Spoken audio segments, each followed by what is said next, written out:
It wasn't recording. Okay, so the question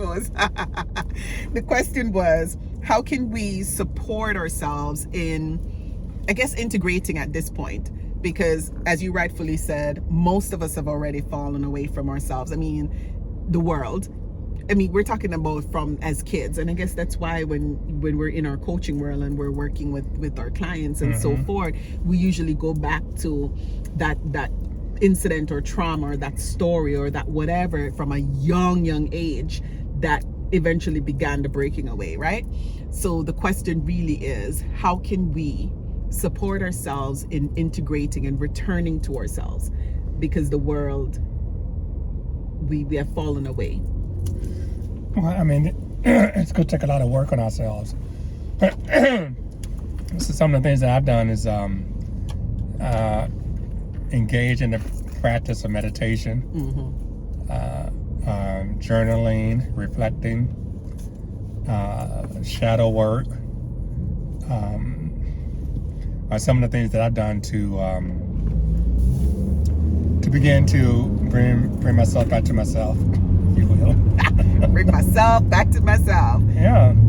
I'm going to go right there, Charles. Bring myself back to myself. I'm going to go right there, and I want to talk about relationships a little bit and how it is that we don't bring ourselves back to ourselves, but we're so busy seeking relationships. No, we're so busy trying to give ourselves to others. That's it. First and foremost. That's it right there. Instead of giving ourselves to ourselves first. And you know what too, Charles? But no, I'm going to talk about myself. Give ourselves away to others. We give ourselves away to others. And in my case, and probably quite a few that I've spoken to, is we think that person is going to do something for us. You think that person is going to make you complete. Correct. We think that person is going to complete us. They have the answer. They're going to bring the joy. I forgot the movie that line was spoken in. But it is a movie out there, I got to look it up, where the line is, "You complete me." Yeah. I mean, those... Yeah. And that's the thinking, that's the Hollywood example or portrayal of what love is. Yeah. Oh, you complete me. You complete me. Yeah. We do that, though. Do you complete yourself? That's it. That's it. Looking for others to complete us is one of the major errors, one of the major flaws. And not just others.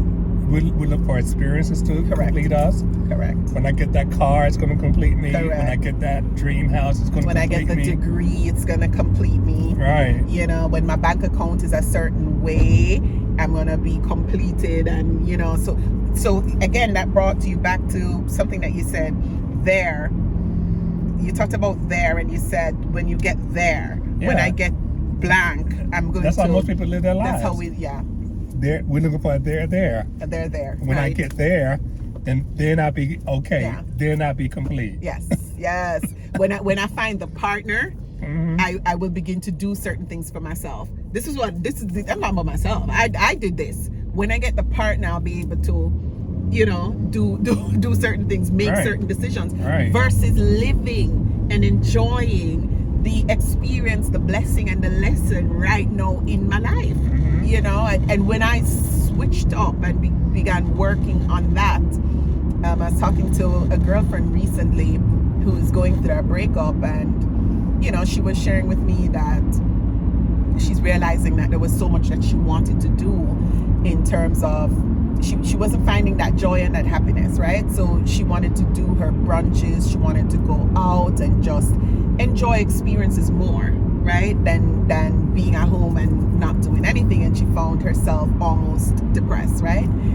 And I was sharing with her, which is something that I also shared in the book, my book, The Loving Me Challenge, when my process started in my loving myself and discovering who I am and wanting to discover what are the things I like and love doing, etc., which is an endless work, by the way.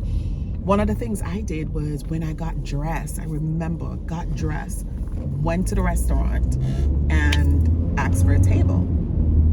And they asked me, the hostess said, "Are you waiting for somebody else?" And I go, "No, table for one." And I remember every eye everybody was looking like, okay, what's going on? 3-course meal, straight down the line, just what I wanted, a glass of wine, everything. But I needed to have that experience. Well, and needed to have it for myself. Well, I find it more amazing. I mean, that's amazing. That's great that you took a trip around the world by yourself. That too, and that was a part of the whole step, the whole process for me. All the way over to, and yes, all the way over to Europe. Right. Did that by myself. Because to me, living right now in the present is more important than they're there when I get there. Yeah. And remember, I was always living in this box of security, you know, and this box of protecting myself. And so that also prevented me from really knowing what was the things I liked and what were the things that I enjoyed, because I didn't give myself permission to laugh and enjoy and to live, right? I remember having boyfriends and just dressing the way that they liked, for example. Yeah. You know, if they like black or heels or purple, that was what I wore. If, you know, one liked makeup, I wore makeup. One didn't like makeup, I didn't wear the makeup or whatever. And all of that was happening. Yeah. And when I stepped back, just what you didn't know, I like black. Yes, you do like black. And I like Star Trek uniforms. I have not gotten her to wear either one yet, so. Well, that's how deep it went, right?